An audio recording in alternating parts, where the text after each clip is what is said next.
Olá pessoal, então vamos lá para mais um episódio Podstar. E hoje a gente vai conversar sobre uma das principais queixas dos consultórios de cirurgia plástica, que é a blefaroplastia.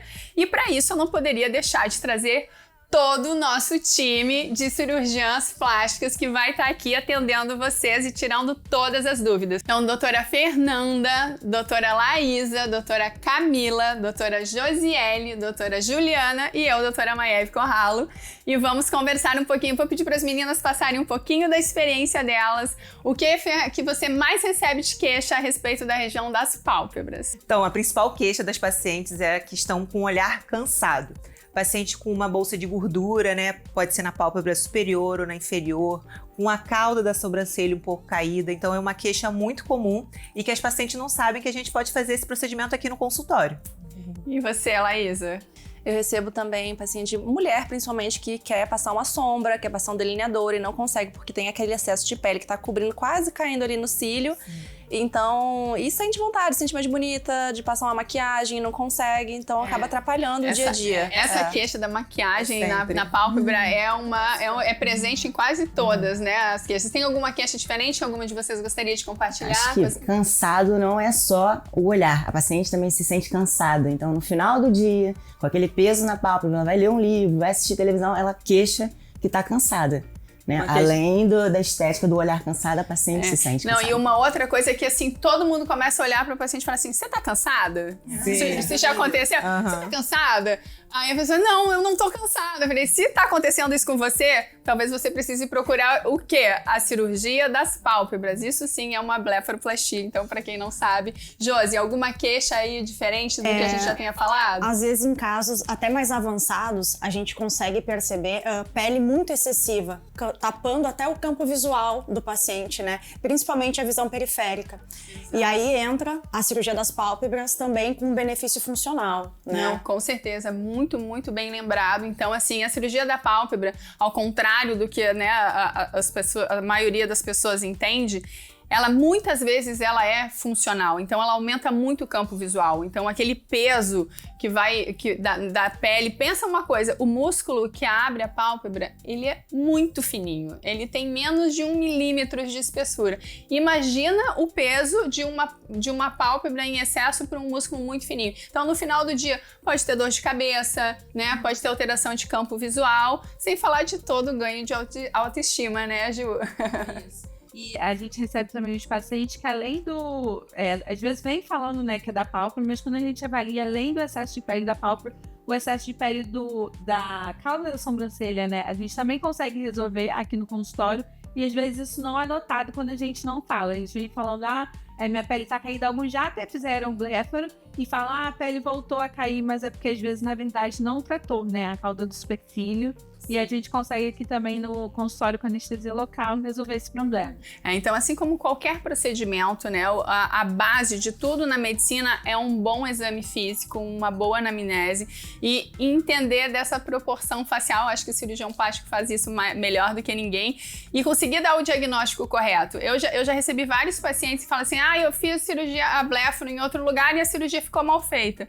Na verdade, a cirurgia não está mal feita, ela estava mal indicada. Porque a principal queixa do paciente, muitas vezes, é a queda da sobrancelha, né? E a gente consegue, né, Fê, fazer aqui com anestesia local. Conta pro pessoal um pouquinho dessa técnica de Castanhares. Então, essa técnica que a gente estava falando sobre a queda do supercílio, da sobrancelha, é uma cirurgia que a gente faz um cortezinho bem aqui em cima da sobrancelha. Então, a cicatriz resultante vai ficar bem aqui pertinho da sobrancelha. Então, o paciente, ainda mais mulher, que a gente faz micropigmentação, enfim, fica muito discreto essa cicatriz. Então o paciente não sabe, geralmente ela tá achando que tá com um excesso de pele, mas justamente era a cauda da sobrancelha que tava um pouquinho mais caída. Tem uma coisa que eu acho muito interessante, um receio que eu vejo, assim, que chega pra mim, quando o paciente vem e pergunta, tô muito preocupada que vai mudar meu olhar, vai mudar o formato do meu olho. E na verdade não vai mudar o formato do olho, vai mudar a forma como você se sente e como os outros vão te ver.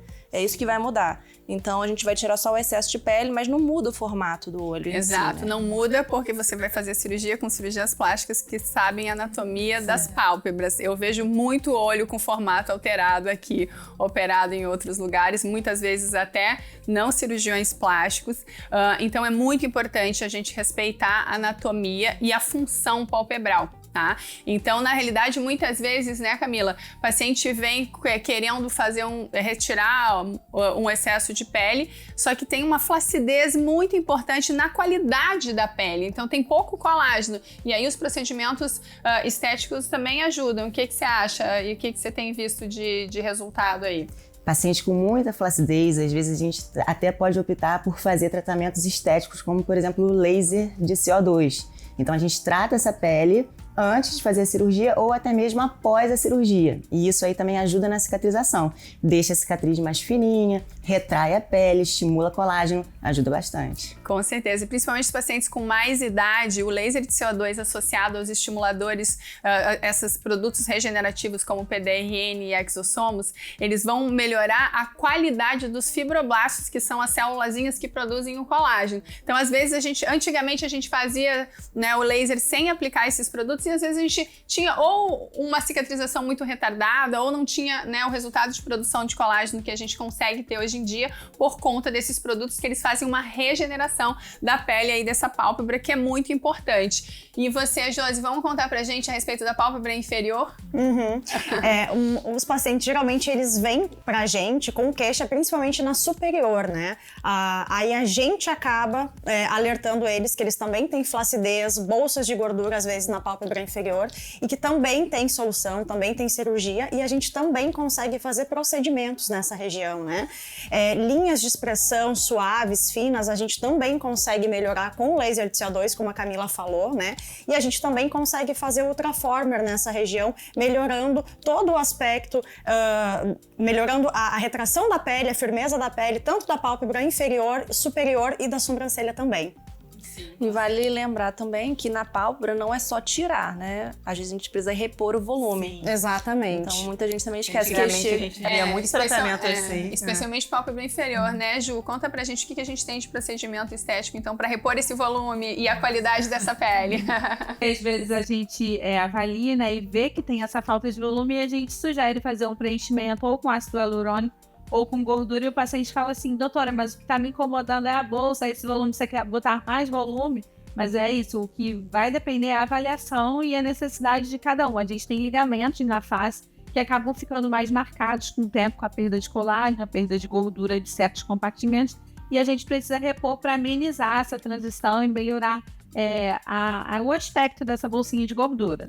Falando em volumização, então, normalmente, às vezes, tem uma queixa que eu recebo muito, que é volume na região, né, abaixo da sobrancelha. Eu gosto sempre de reforçar para os pacientes que volume abaixo da sobrancelha é sinal de jovialidade, né? Na realidade, a gente começa a fazer uma flacidez na pálpebra, especialmente na pálpebra superior, muito associado à perda de volume também. A gente perde essa gordurinha que acaba sustentando a sobrancelha. Então, muitas vezes, um preenchimento com ácido hialurônico ou com a própria gordura vai dar uma naturalidade para a cirurgia da pálpebra. Eu sempre gosto de reforçar que hoje em dia a gente tem resultados muito mais naturais, né, de cirurgia plástica, principalmente quando a gente está falando de face, graças aos procedimentos estéticos, né, que a cosmetria avançou muito e com isso a gente consegue maior naturalidade. E sobre cicatrizes, né? Então, sempre que a gente vai fazer qualquer procedimento facial, a cicatriz é o grande vilão e é o grande medo aí dos pacientes.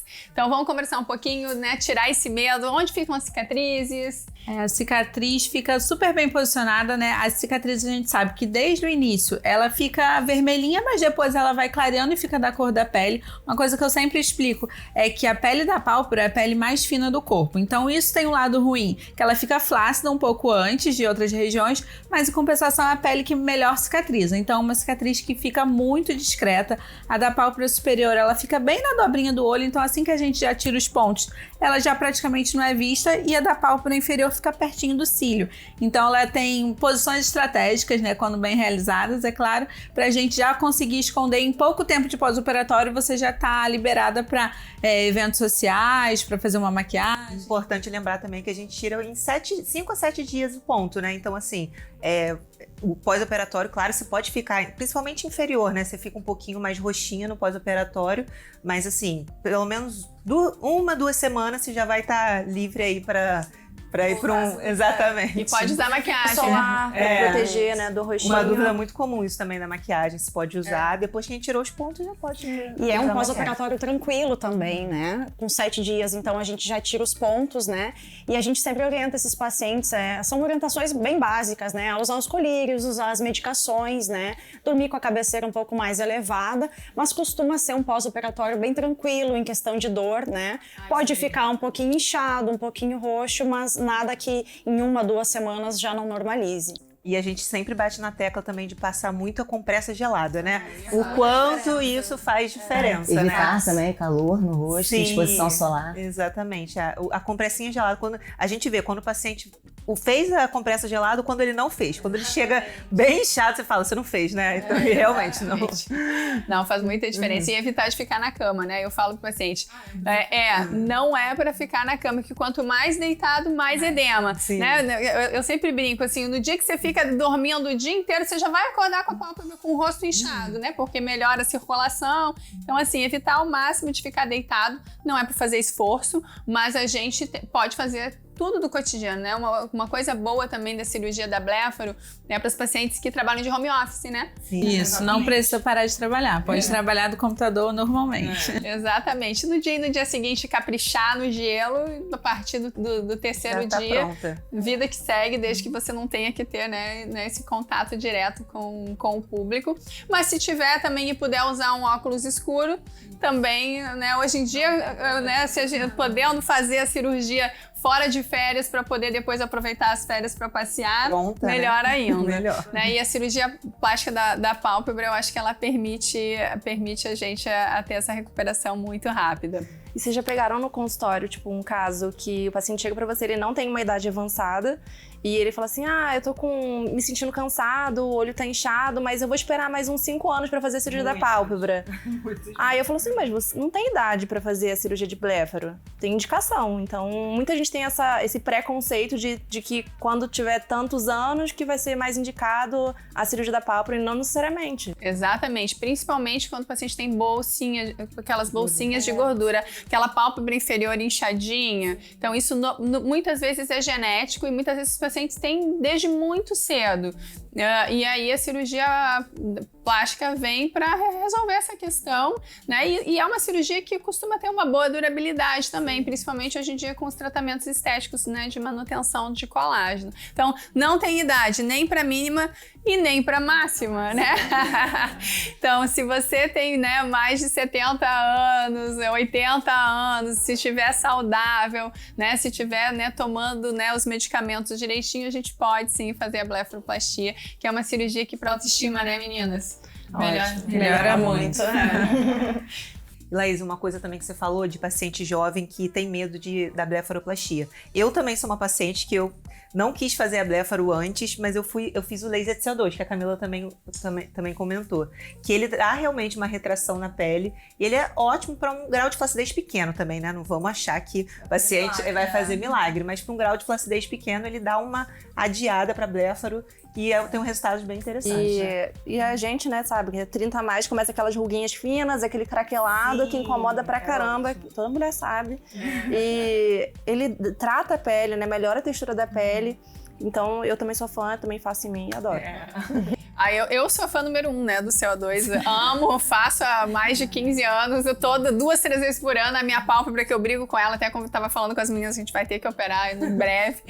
Mas ele retarda muito realmente essa flacidez, né, da pálpebra, tanto superior quanto inferior. E a gente pode associar também o ultraforme, né, o ultrassom microfocado, que ele vai atingir, né, os tecidos mais profundos, principalmente quando a gente tem uma queixa muito frequente e que é de muito difícil de tratar, é o edema malar, que é aquela bolsinha inchada abaixo da pálpebra. para isso não tem cirurgia, mas o ultrassom microfocado traz resultados excelentes. A dieta, dependendo da dieta, acaba piorando, né, a ingestão de álcool, sal, acaba piorando, dormir mal, acaba piorando esse inchaço aí abaixo da pálpebra inferior, e o ultrassom microfocado ele vem melhorando essa vascularização e acaba, só que assim, como é algo crônico, a gente precisa repetir como todo tratamento de estímulo de colágeno, né? Eu acho que é muito importante a gente falar que a paciente que vem para buscar, ou o paciente, essa é uma das cirurgias mais realizadas pelo público masculino também, que a gente tá falando muito de mulheres,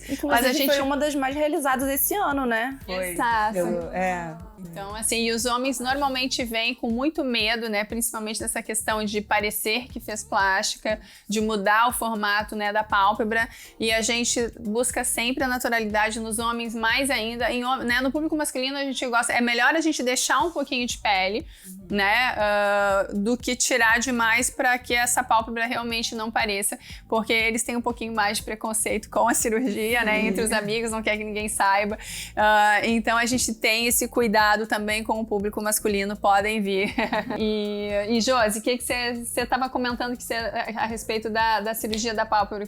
A gente geralmente começa com a cirurgia da pálpebra justamente porque a pele das pálpebras, elas são mais finas, mais delicadas, né? Ela perde a elasticidade mais rápido e isso traz um envelhecimento facial mais rápido para a região ocular, né? Então, geralmente, a cirurgia das pálpebras é o nosso começo, né? E a blefaroplastia, ela pode ser feita tanto isoladamente ou combinada, né, com outros procedimentos, com outras cirurgias, né, até mesmo com o lifting facial. Sim, com certeza. E a gente, né, normalmente quando você já tem, principalmente paciente com mais idade, né, que quer um resultado mais natural, às vezes você operar só a pálpebra pode trazer aí, né, uma incongruência. E pode causar uma incongruência, assim, tipo, a pálpebra tá super jovem e o resto do rosto não tá conversando.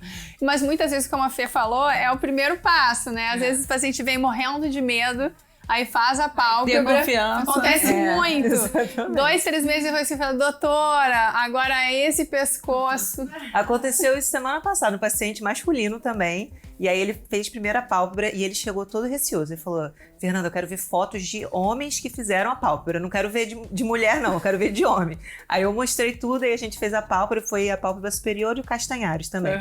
E aí ele já veio agora. E agora? Vamos fazer o facelift também? Porque realmente, né? Começa o primeiro passo ali para dar o rejuvenescimento facial. Então, pessoal, espero que a gente tenha conseguido esclarecer as dúvidas de vocês a respeito da blefaroplastia, que é a cirurgia plástica das pálpebras, que muitas vezes pode ser realizada com anestesia local, em nível ambulatorial, rápida recuperação, praticamente indolor e que aumenta muito a autoestima dos nossos pacientes.